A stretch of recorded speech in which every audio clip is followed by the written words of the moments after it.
Welcome Back to Basics, the series where we strip away the noise and rebuild the foundations that actually make change stick. Last week, we tackled boundaries. You learned what they really were and how to set them.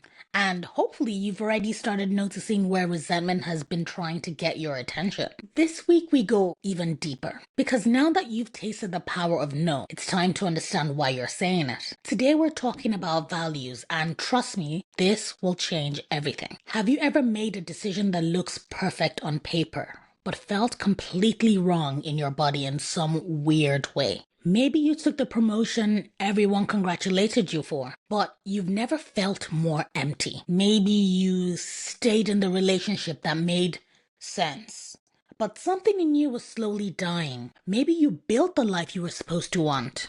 The career, the home, the lifestyle, and yet you still wake up asking, is this it? Is this really what I worked so hard for? Here's what's actually happening in these situations. You've been living by someone else's values. And deep down, you know it. The exhaustion you feel isn't just burnout. The emptiness isn't just depression. The restlessness isn't ingratitude. It's actually a misalignment. It's when what you want and what you're doing are not aligning. And today we start the change. Now, if you're already feeling seen, if you know this episode is going to hit differently for you, do me a favor.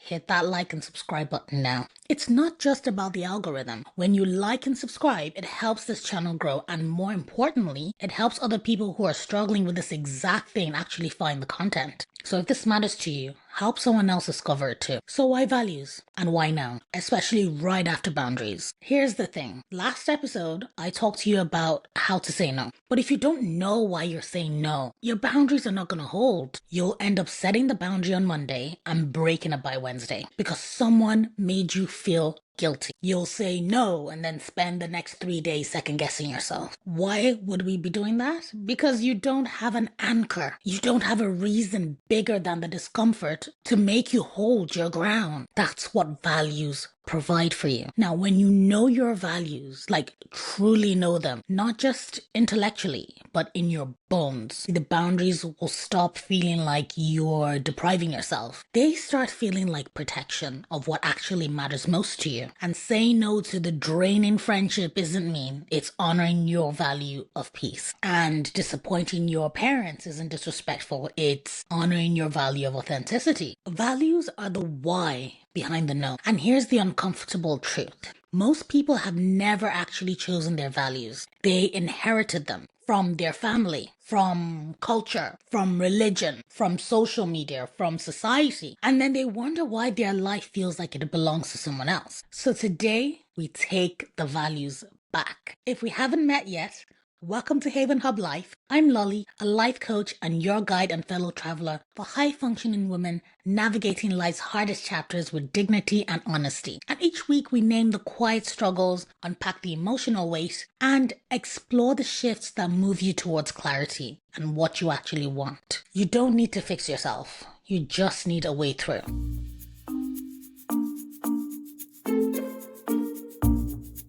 Now let's get clear on what values actually are. And this is the definition I'm going with. A value is what matters most to you, what you're willing to protect, what you're willing to prioritize, and sometimes what you're willing to sacrifice for. Values aren't your goals. You see, goals are things you achieve and check off. Values are always there. They're a way of being that you live into every single day. So an example would be that buying a house is a goal, but security or stability is a value underneath it. Getting promoted is a goal, but achievement or recognition or contribution might be the value driving it. Find a partner is a goal, but love or connection or companionship, now those would be the value behind it. So the key distinction here is that goals can be completed. You'll say, I want to do this, and then you can get it done. But values are things you live every day. They don't just end. You don't finish freedom. You don't complete integrity. You practice them daily through your life choices. Now, if you're sitting there thinking,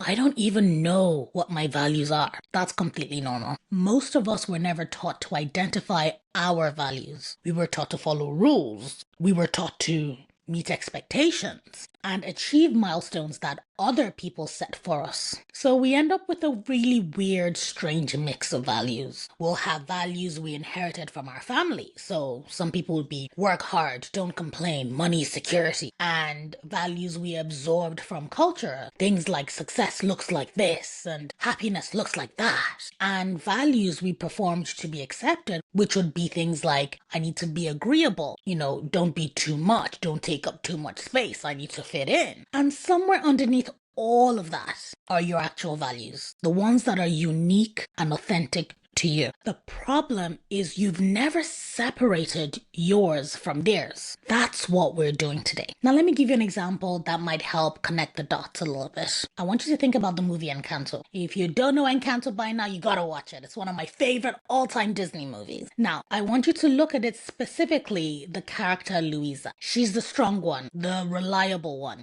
the one who carries everything for everyone without complaint. And there's that moment in the song Surface Pressure. Under the surface, you know the song I'm talking about, where she finally breaks down and admits she's exhausted. She's terrified of what happens if she stops being useful. Her entire identity is built on a value she never chose, which is being needed. That wasn't her value. That was the family's value placed on her. And here's the thing, that value served the family. It kept things running, but it was slowly crushing her under the weight of it. Does any of this sound familiar to you?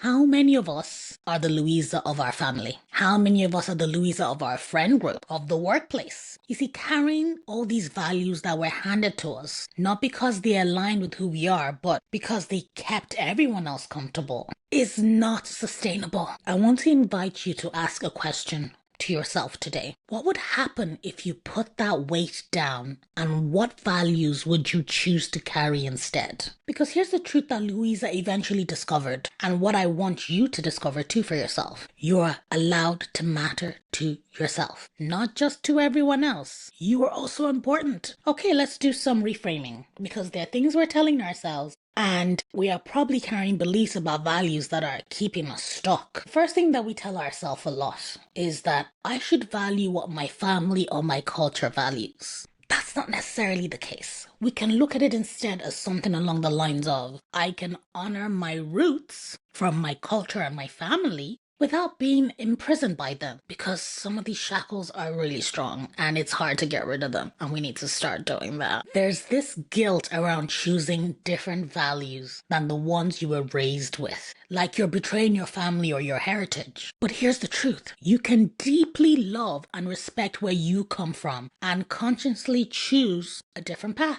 Honoring your roots doesn't mean living their life. It means building on top of the foundation they gave you in your own direction. The second thing that we need to reframe for ourselves is that we sometimes say, my values should stay the same forever. Because once we've decided that's what it is, if we change it or we do anything about it, it looks like we are wishy-washy. It looks like we don't know our own mind. But what we don't realize is that our values are allowed to evolve as we evolve. Life changes, things happen, we grow, we change. So our values sometimes change a little bit based on what we start valuing more of and prioritizing more of. You see, what mattered most to you at 22 might not be what matters most at 35 or 50. And that's not inconsistency, it's growth. Maybe adventure was your highest value in your 20s. And now as you're getting older, maybe you're saying to yourself, hang on, maybe I want stability. It's not selling out. That's you honoring the season you are in this time. Your values are allowed to shift. What's not okay though is living by outdated values that no longer fit who you've become. Now let's look at the third thing we need to reframe. We sometimes think that choosing ourselves is selfish, whereas what we should really be thinking is choosing ourselves is the foundation. You see, if your top value is family, fantastic. Love that for you. But you cannot pour into your family from an empty cup. So if your top value is service as well, fantastic. But burnt out service helps no one. When you honor your values, including values like rest, peace, joy, freedom, you become a better parent, a better partner, a better friend, a better leader, a better human being in general. Choosing yourself isn't the opposite of caring for others. It's what you need to do first before you then add on everyone else. The fourth thing that a lot of people tell themselves is that I don't have time to live by my values. Well, actually, you don't have time to not live by your values. You don't have time to not make that change and figure out what's important to you. You see, when you're not living by your values, everything feels so much harder. You're swimming upstream. You're forcing everything you're doing. You're exhausted. Every day feels like so much mental load. You're just trudging along, trying to get by. You wake up, oh my God, I can't believe I'm doing this again. Not another day, not looking forward to tomorrow. All those things. See, when you align with your values, you access energy you didn't even know you had. All your decisions become so much clearer. Your motivation becomes effortless, natural. You think living by your values is a luxury, and I'm telling you, it's a necessity. Because when you know exactly why you're doing what you want to do, you don't need to do too much. It's already there. Boom, I'm going to get it done. Now it's time for us to get practical because we keep talking about values. We need to know what our values are. We need to know our whys, all the things. But how do we go about this? I'm going to walk you through my values clarity process. It's a 4-step method to uncover what actually matters to you. Not what you've been told should matter, but what you feel should matter. So we call it the Feel It method. So let's start with F in the Feel It method, right? F stands for find the clues. Look at strong emotions, right? Your emotions are actually data, especially the intense ones. So think about it. You say something like, what makes you angry or frustrated? When you sit and think about that, when you have big emotions of anger or frustration, it'll help you with figuring it out. Anger often points to a violated value. If you get furious when people are late, you probably value respect or time. Or both. And if injustice makes your blood boil, like it does me, you likely value fairness or integrity, or both. Another thing that will let you know under finding the clues is what brings you deep joy or peace. So think about moments when you felt the most alive, most yourself, most fulfilled. What was present? What happened? Was it freedom? Was it connection? Was it creativity? Was it you learning something? That's a value showing itself without you realizing it. A third clue you can use to figure it out is what do you judge in others? You look at someone and go, this, that, and the other. Now, this one, some people find to be a bit sneaky because sometimes what we judge is a shadow of what we wish we allowed ourselves. So, for example, not saying this is it, but for example, if you judge people for being lazy, maybe you secretly crave more rest or ease, but won't let yourself have it. You've told yourself that's not possible. But maybe that's what you really need. Your assignment is to write down 3 recent strong emotional moments and ask, what value was being honored or violated here? That was F. Step 2 is E, which is extract from experience. So we'll look at your peaks and your pits. So I want you to think about 2 types of experiences. In your peak experiences, these are times when you felt most fulfilled or proud or alive. What was happening? What were you doing? Who were you with? What made it feel meaningful? And then in the pit experiences, these are times when you felt most drained. So you felt resentful or lost. And what I want you to think about is what was present during that time.